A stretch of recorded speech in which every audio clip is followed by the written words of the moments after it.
We appreciate you coming. I want to report out of closed session. We took no action in closed session, so that is our report from our closed session, and we will now move into our regular communication portion of the meeting, and I encourage everyone to become familiar with our meeting norms and procedural guidelines. If you aren't already, although I think pretty much everyone who's here has been to previous meetings, so I won't spend a lot of time on that. Just a reminder that, you know, our purpose this evening is to conduct the business that the board needs to in a public forum, and we encourage public comment and during our meeting, but we will limit it. We've got quite an extensive agenda to get through this evening, so we're going to keep to our time frames as much as possible. So we will move next into our public comment on items not on the agenda portion of the meeting. Is there anyone who would like to speak on that this evening? 2 people? Okay. So I encourage you to introduce yourself if you could, and then we'll limit comments to 3 minutes. Hi, Steve Pringle. I was wondering if the board would consider taking up an agenda item in the near future in regards to the Facebook hate site that's out there, and the other site that's you know, creating a lot of anger and issues, and apparently people are saying that they're connected to these sites, this outlier site and Facebook site, hate site. I'm just wondering if the board would consider taking up an agenda item to discuss maybe trying to help manage that a little better. Thank you. James Cowell. I don't know if I didn't look at your minutes or schedule for tonight, but we had talked about you looking for other space, but I just wanted to, I don't know if it's on there or not, but what was happening with Cascade Canyon? We do have facilities as our first general Okay, item so topic. I will read it next time. Thank you. So, okay, thank you, everyone. And we'll move us then on to our school director's report. So, we'll start off with our enrollment snapshot. We currently have 170. He's not coming. Not coming. Currently have 170 kids. I'm anticipating that we're going to enroll 2 more kids in the next coming weeks, both in district. We have, out of that 170, we have 128 total district residents, which I'm projecting will be 130 by early April.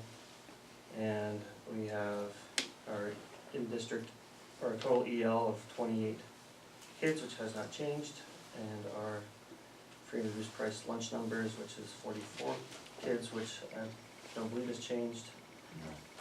And so that keeps us at around 16% EL and 44 or 26% free and reduced price lunch qualifying. And then beyond that, Christy had asked some of these questions, so I'm going to schedule a meeting with her to talk about some of these things specifically. But I'm going to give an academic update, and I'm going to lean on Chris a little bit for some of this conversation. But I want to give you a sense of what's going on academically, while also talking about how we're supporting kids. So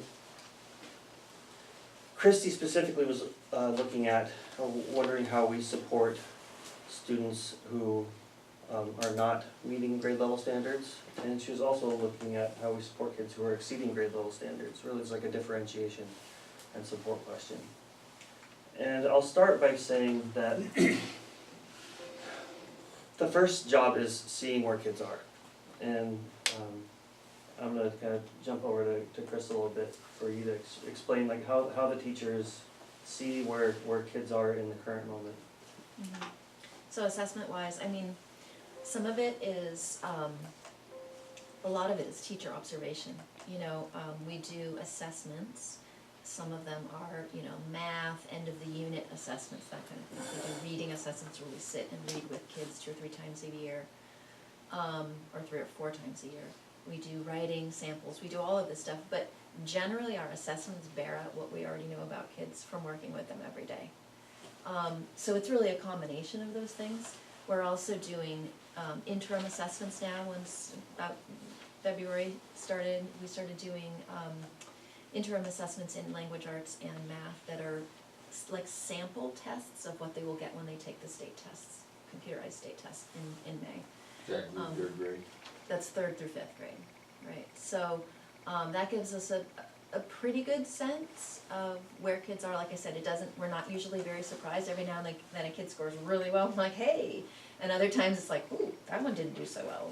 Pay attention to that, what's going on here. And it also helps us to then talk with the kids about, sort of test-taking skills and strategies and things like that. Am I answering your question? I'm sort of rambling. Ramble on. So just sort of getting a sense where kids are, through lots of different, more formalized tests and then more observation and just daily work and seeing where they are. And then from that, the question is, when we see that kids are not at grade level or where we'd like them to be, how do we support that? So kids who are, some would say are low, so below standard. And we have a pretty robust program I see here in supporting kids who are below, what some would say below standard. So within the classroom, there's lots of differentiation that happens with each teacher, and which is supposed to be standard practice in a classroom, trying to meet the needs of all the kids in your class. We also have between the classes where they do differentiated groups of kids. So you could come here and see that the kids who are normally in this room, some of them are in the room next door and vice versa, while the teachers are trying to meet specific needs. And we do that across the grade levels. And it's one thing that's really cool just to see that the kids are just very comfortable going from class to class and don't really think anything of it. Beyond that, we use our intervention teacher and our special education teacher to support kids who need additional support beyond that. And for the special education teachers, for kids who qualify for an individualized education plan. So within that, we do a lot of work to support our kids who are not grade level standard. And we're not looking at just math and English, we're also looking at social emotional development when we're trying to support kids who need that extra help. Because oftentimes the key for kids in accessing their academics is being socially and emotionally mature. And that kids are all over the place when it comes to social emotional maturity, just as they can be for their math scores and their reading scores. Chris, you want to add anything to that? Yeah, I was just thinking about, ways that we differentiate. Like, for example, with reading and writing, we have the workshop model where, I might give, like today I was giving, we're doing story writing, narrative. And so I've given a series of lessons about creating a character that you feel like and what's their internal characteristics and external and what do they really want and what are the obstacles. So all of these things, everybody's getting the same lesson. But when it comes to actually writing their stories, they're obviously at really different places. And so I am then supporting kids at, the ones who are barely getting a couple sentences down all the way to the one, I have kids who literally are like writing through recess and they've got 7 pages already and they're just going to town. So there's a huge range. And so we support them wherever they are to, keep them moving along. And it's similar with reading, same kind of reading lesson to the whole group, but then they're all reading at different levels. And as far as like math, I teach all the 4th graders for math, because we do go into single grades with math, just during math, that part of the school day. And so for 4th grade math, I have a big class, and so we're lucky to have a sort of an assistant teacher who comes in and takes about 6 kids out each day to make that class smaller. And this happens to be a class with a huge range. We got a bunch of new kids, a handful of new kids at the beginning of this year who happened to come in with really low math skills. And so it's, it's a challenging group to teach. because I've got some really high ones, and it's just a very big range. So this other teacher takes some of the kids out every day, and then Tori, our intervention teacher, also takes, like 3 days a week, she'll take about 3 or 4 kids, and she works with them. And each day, it's really very fluid. You know, this morning we were doing something with fractions, and, you know, looking at, you know, comparing fractions on a number line, and I realized, like, okay, this kid, he hasn't been here for a couple days, he's totally not getting it, so I was like, Tori, take him. You know, so it's really easy to tailor it to what the kids need in that moment. We had one new student who showed up a couple months ago who seemed very confident in math and really wasn't actually doing as well as she thought she was. And literally on the second day she was here, Tori scooped her up, gave her a little tutorial on what we were doing, got her up to speed, and boom, she's doing great now. So, you know, I've never been in a school where we've been that responsive to kids' needs. I think it's great. We can really, and you know, same thing with Tori. I was going, gosh, this one kid I'm watching a whole year has gone by, no progress on reading levels. Like, this is not okay. And she's taken her now 2 or 3 times in the last week and really been focusing on her. So, you know, I think we're doing a really good job of trying to support those kids who are below grade level or below standard. You know, and within that, we have specific supports for English language learners and strategies that we work on with them, and this is often said in education circles, you know, strategies that help English language learners and help other kids as well.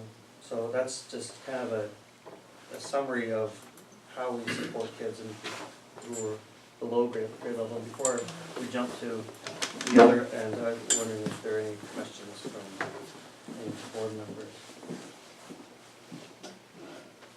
So the other end is actually kind of more of an interesting question.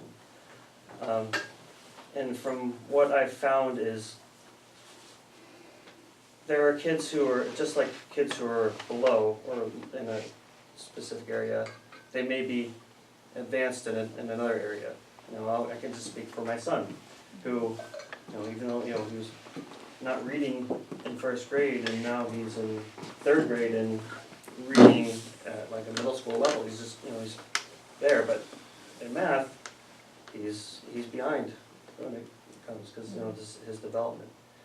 So we need to keep that in mind. It's not, you know, a kid isn't necessarily ahead in everything or behind in everything. It can be asymmetric. They can be in different spots at the same time. With that, going back to the assessments, we're always looking at where kids are. At the same time, we're having constant conversations right now about rigor and how we keep rigor high for all kids, while acknowledging that there are kids who need extra support. But, you know, studies have shown, and there's a great report that came out through TNTP this year on rigor, and how kids often are not provided, you know, a high bar, and when kids are not provided that high bar, they rise to the level that they're presented with. And so, you know, if you look at colleges, you know, having been a high school teacher for a long time, that colleges are getting kids who are getting great grades in school, but they get to college and they're struggling. So, you know, if we look down, are we making sure that we're providing our kids with a rigorous enough curriculum for all kids, while at the same time acknowledging that there are ways to allow for kids to grow and explore their knowledge? And one of the answers for that is inquiry-based learning. That within inquiry-based learning, kids are given the opportunity to follow a passion or subject that they would like to excel in. But I want to kind of pass it back over to Chris to talk about what in the classroom, what it looks like for encouraging kids who would be above standard, because we have, you know, kids in every class who, when it comes to a lesson, they may already know everything when it comes to that math lesson. They may not know everything in math, but they know maybe the lesson, so maybe you could talk So about I was saying with math, so for example, I give a lesson on equivalent fractions. And some of the kids are like, yep, got it, yep. I know who those kids are. I know sometimes I pre-test them in the whole fraction unit, so I kind of know. they will sit through the lesson and learn how we're doing it, cause perhaps they've learned it a different way before, you know, they need to kinda know like what we're doing, be able to add their 2 cents into it, and often they have like a different spin on things or a different way of doing, explaining it. And so what they need to say is really important to others. But when it comes to the time then after the lesson to do the actual work, very often I will take some kids aside who really, I know that they know how to do this, and I will give them something that's more advanced. So for example, I have found a book that's a challenge book, where I will photocopy some pages and they will work on that. They will do something a little bit different. So a do little that bit more instead of advanced. the other one. Right, exactly, yeah. So they're deepening, extending their knowledge. Right. Yeah, and that's the goal. It doesn't always work that way. It's what we have found, and every school I've ever been in has struggled with this, finding resources that are appropriate. You know, last year we tried something with Zern, which is an online program that goes along with Engage New York, which is a math program we're using. And we thought this is gonna be great because the really zippy fast kids can go and the slower kids can, you know, take their time and whatever. And it just really didn't do what we wanted it to do, because the kids who were really below just couldn't even do it. They'd be on one lesson for weeks. And the kids who were really zippy, it's like they're having to do this sort of slog through stuff that it was not very challenging to them. It Yeah. wasn't. To get to the interesting stuff. Yeah, They it have to go do didn't- the boring stuff, they get the interesting Right, stuff. and yeah. it never really got that interesting. It was just sort of Yeah. like chugging along, when these are the kids that wanna move fast. And so we didn't find it to be useful. It was good that we tried it, but we didn't actually feel like it was that effective for really reaching the lower end or the higher end kids. So we're not doing that this year. And we're finding typically the conversation is around math when it Right. comes to kids who are above standard. Because there are, I'm oversimplifying, but there are easier ways to target in English language arts kids who are above standard. And I'll, you know, if you could explain why that's the case. Well, I mean, just, for example, the writing, literally I have kids who are just like, "Brrr." I had a kid today say, can I please take my computer home and keep writing my story? I mean, they're motivated, they're into it, they love it, they wanna keep going and going and going. It's not hard at all for those kids to challenge themselves. And, you know, we can give them feedback at a much higher level so they can really help to improve their writing or, so that's not hard to do, really. So, yeah, it's something that we're continually having conversations about and looking at, for how we support all kids. But a common topic right now is also supporting kids who need to have that extra challenge, that we don't just have them sit through something, that they're. Well, you don't want them bored, you Yeah. don't want them having to do it, I'm like, why am I doing this, I know this, right? And then the having to be told, well, just do that, and then you can go do something else, I mean, I think that is so wrong, so I'm so glad to hear that you are having them just do something different, to begin with, that you know, and especially, you know, with all the issues around math and everything, I just think it's really critical that we make sure we do it in math, because, Yeah. we wanna give those kids an opportunity. That was something now, it's going on in my head. I don't remember, if I think, but I'll Okay. bring it back up. You can bring up in the staff report. Hmm? You can bring up in the staff report. Oh, I do know what it is. A week or two ago at our staff meeting, we did actually talk about, do we wanna consider accelerating kids to a grade above, if they're really advanced? And we, you know, as a staff discussed it, and, you know, there's value to everybody to having those really advanced kids in with everybody else. Because they do bring up, you know, today we had a number line or, you know, a string, and they were putting fractions on it, and where does it go? And the discussion that the kids were having, because every time somebody would put one up, everybody else would give their thumbs up or thumbs down, and then we'd have a discussion about, well, why is it?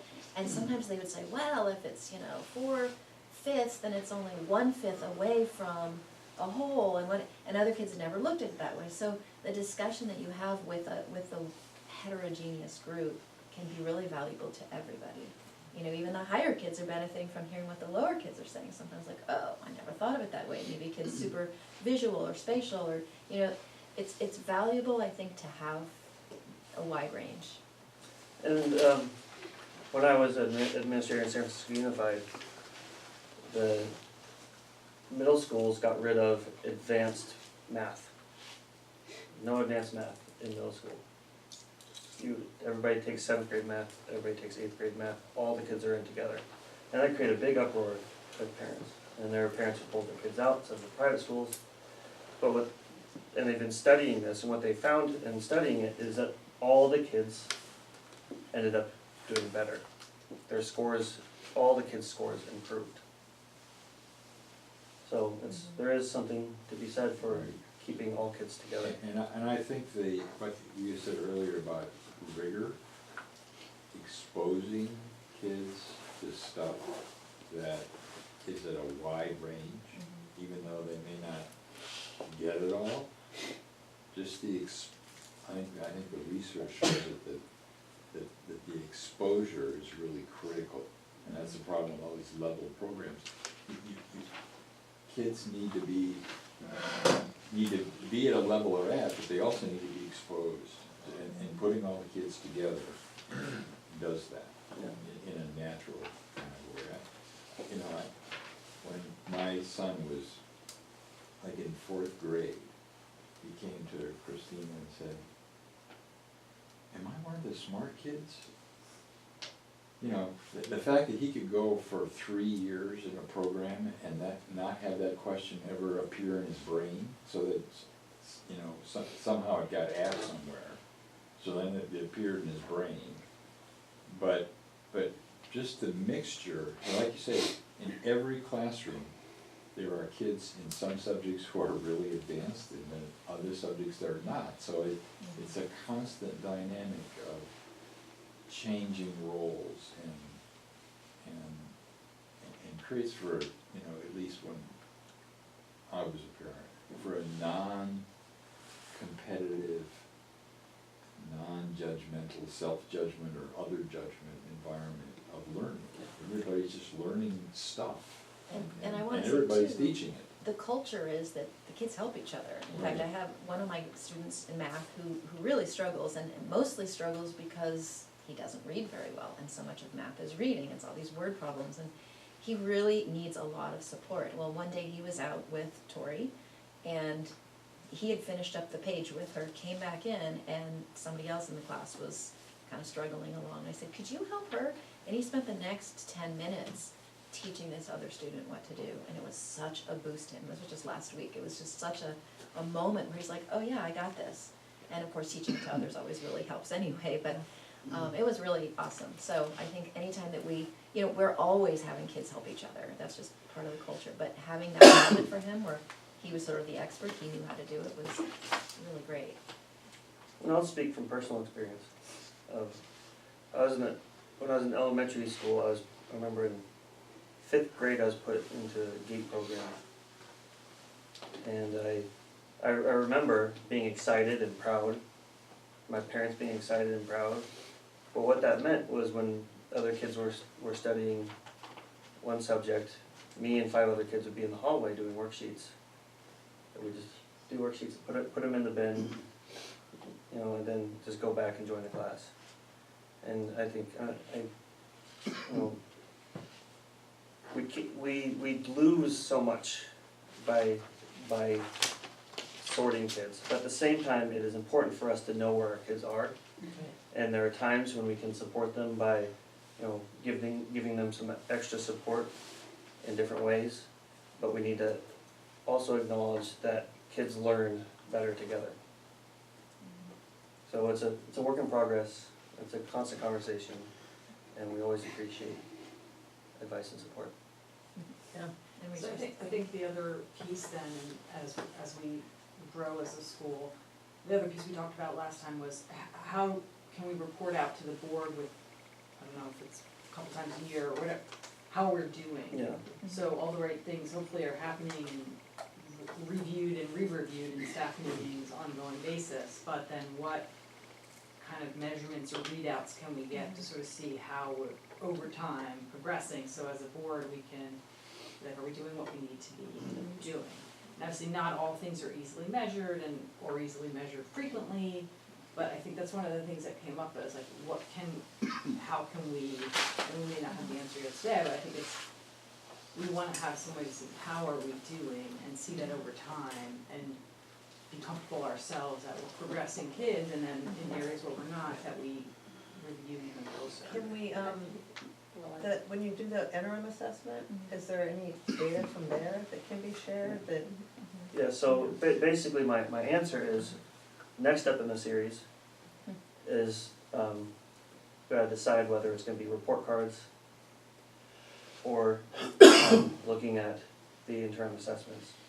But I'd like to do both before the end of the school year. And our report cards are easier to look at now that it's not slash marks and symbols. It's not numerical, so it's easier to kind of see the growth in the kids and just kind of do an audit of some report cards and look at what. Yeah, we can create an average or a mean or whatever the right statistical. And I think that would be good for us to have that maybe on our next agenda Yeah. sometime, that it's rather than being a staff report, we Yeah. can have a full-blown conversation. That'd be great. Because I'm trying not to jump in, because it's really a report rather than a board conversation at this point around this item, but we can definitely agendize something Yeah. at our next meeting that would give us more of an opportunity to have richer I conversation. would say that the interim assessments are just, they're little, they basically take the full math and they break it up into 6 or something different chunks. And so it's not a full picture, but it's Right. something, it's Yeah. information. And we Well, can I was also look at thinking how kids did last year on them. Yeah, you know, instead of just once a year, that's a long time. Yeah.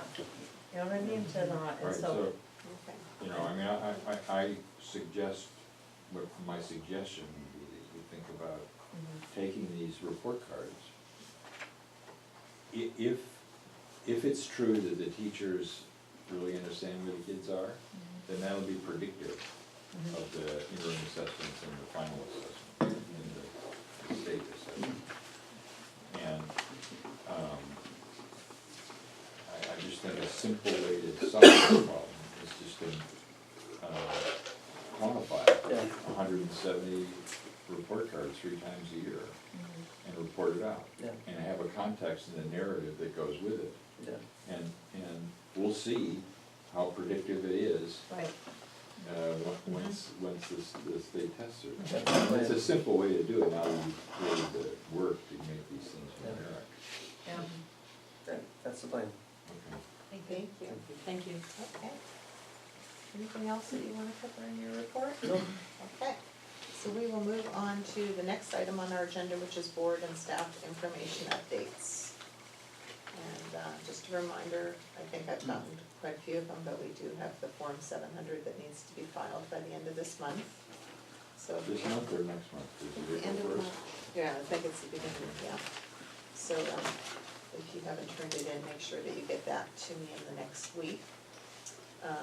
Also, I just wanna appreciate all of our staff and parents and everyone who's kind of pitching in around school and helping out while Elizabeth is out. I know that it's put extra workload on some of our staff people, and some parents have been coming in and helping out, and I just wanna acknowledge that we are really, of course, wishing all the best for Elizabeth, but we really appreciate all the people who have pitched in and the Yeah. extra work that you're doing while she's out. So thank you to everyone for pitching in, and for all the people, I don't even know them all, but who all have been pitching in, but we really appreciate that, and it just goes to show how strong our school community is, that they can pull together in times when needed, so. Yep.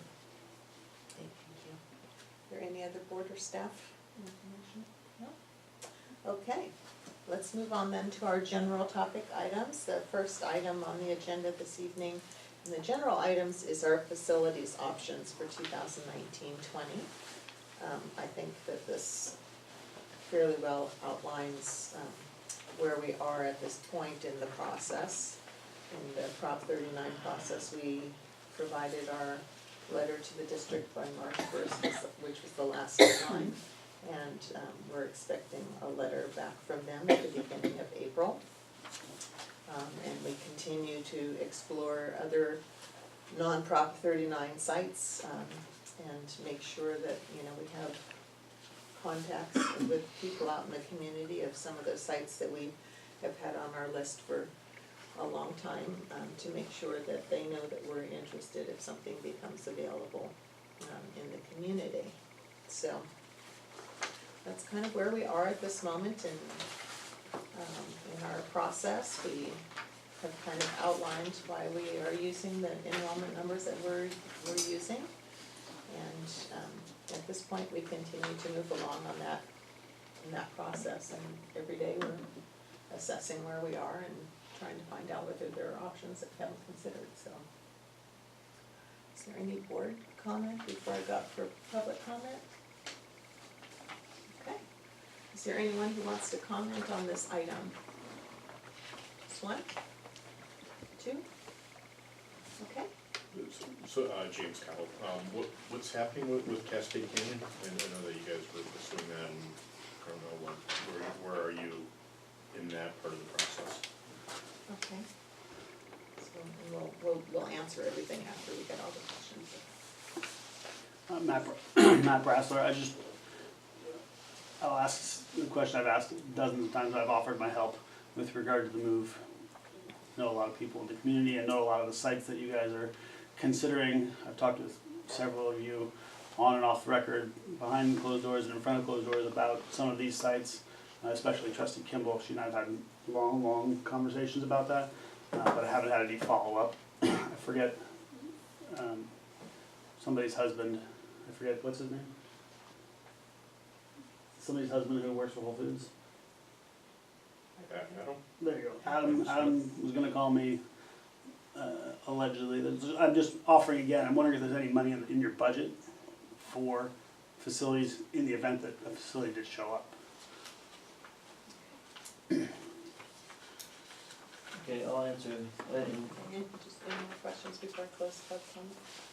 Oh, I'll answer the CCS question, Cascade Canyon School. So, I'm gonna try not to speak for them, so, cause that's really important, cause it's largely in their hands. Just kind of summary, in January, their school director invited me to talk and kind of pitch this idea that they may not be opening this upcoming school, remain opening this coming school year, and whether or not we were interested in locating there or co-locating there with them. And we were definitely interested in the idea. And she said, just know that this is a contingency, it may not work out, it depends upon the parents and their enrollment.